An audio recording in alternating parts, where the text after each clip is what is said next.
기도의 씨앗에 오신 여러분을 환영합니다. 오늘 말씀은 빌립보서 4장 4절의 말씀입니다.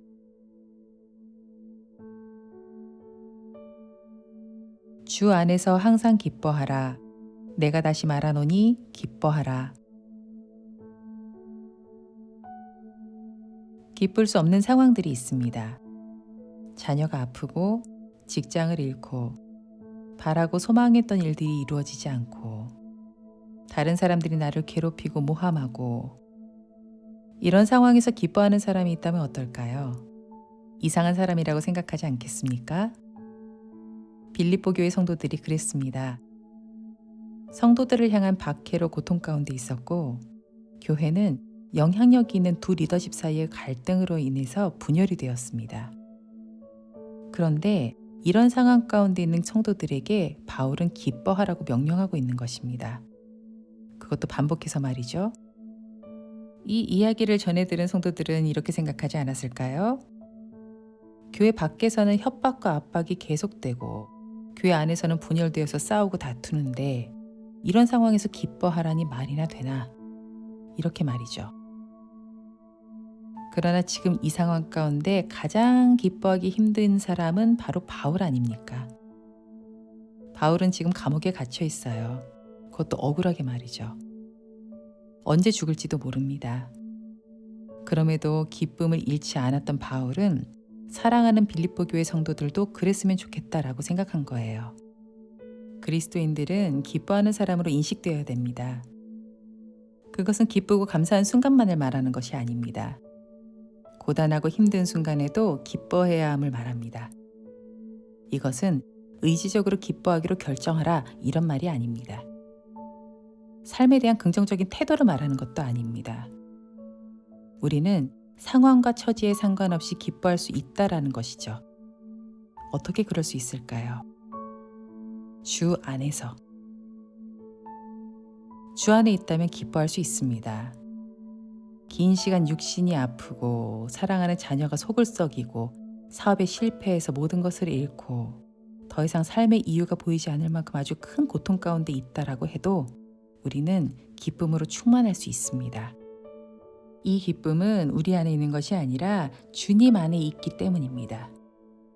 이렇게 주님이 우리 삶의 참 주인이 되신다면 기쁨은 우리의 마음을 주장하게 됩니다.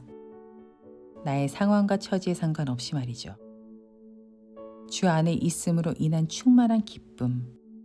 이 기쁨은 내 안에 머물지 않고 확장되어 갑니다. 얼마 전에 암으로 수술받고 회복 중인 한 성도님과 이야기를 한 적이 있어요. 암을 진단받고 죽음의 고비를 넘겼던 그 모든 날들을 이야기하면서 이렇게 말씀하셨습니다. 어떻게 기뻐하지 않을 수가 있겠어요. 이야기의 내용만 듣는다면 속상해할 만한 일들이었고요. 두려워할 만한 상황들이었습니다.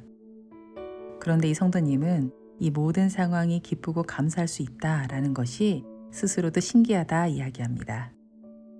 그렇습니다. 주님 안에 있다면 모든 상황에 기뻐할 수 있는 것입니다.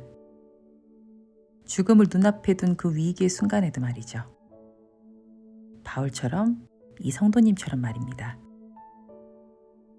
지금 이 시간 주님 안에 더 가까이 갔으면 좋겠습니다. 내 눈앞의 걱정과 염려로 주님이 주시는 그 기쁨을 누리지 못하고 있지는 않은지 스스로를 생각하며 잠시 묵상해 봅시다.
우리는 손에서 내려놓지 못하는 많은 것들이 있습니다. 내 자녀, 사업, 건강, 재물, 권력. 내 것인 줄 알고 걱정하고 근심하면서 힘들게 쥐고 있었던 이 모든 것들. 이 시간 하나님 앞에 다 내려놓았으면 좋겠습니다. 우리가 내려놓지 못하는 것들, 내 것이라고 착각하면서 살았던 모든 것들. 하나님, 이 시간 다 주님 앞에 내려놓습니다. 내려놓지 못하고 있던 나 자신까지도 다 내려놓습니다. 나를 비우게 하시고 성령이 주시는 기쁨으로 충만하게 해달라고. 내 안에 있는 염려들을 다 거두시고 주님이 주시는 참된 평강이 임하게 해달라고 함께 기도하며 나아가겠습니다.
열방을 위해 기도하는 시간입니다.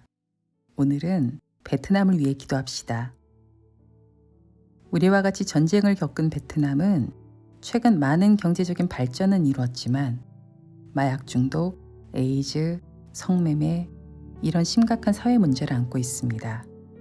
그러나 그 가운데 소망이 되는 것은 베트남 북부에 위치한 마약 중독 재활원에서 말씀과 기도로 중독자들이 변화되고 이들이 가족과 친구들에게 받은 복음을 전하는 아름다운 일들이 일어나고 있다는 사실입니다. 종교의 자유가 있다라고는 하지만 정책이 일관적이지 못해서 기독교를 비롯한 종교적 박해가 존재하고 있기 때문에 이런 일들이 현지 성도들에게는 너무나도 기쁘고 용기가 되는 소식입니다. 베트남에서 일어나는 이 복음의 소식들이 계속해서 이어지도록 복음으로 변화된 사람들의 소식이 전파되어서 베트남 땅에 울림이 되도록 이로 인해서 압제 가운데 있는 현지 성도들이 큰 용기를 얻고 믿음의 도전을 계속해 나갈 수 있도록 함께 기도해 주시고요. 계속해서 성령의 인도하심을 따라서 기도의 씨앗을 심어가도록 하겠습니다.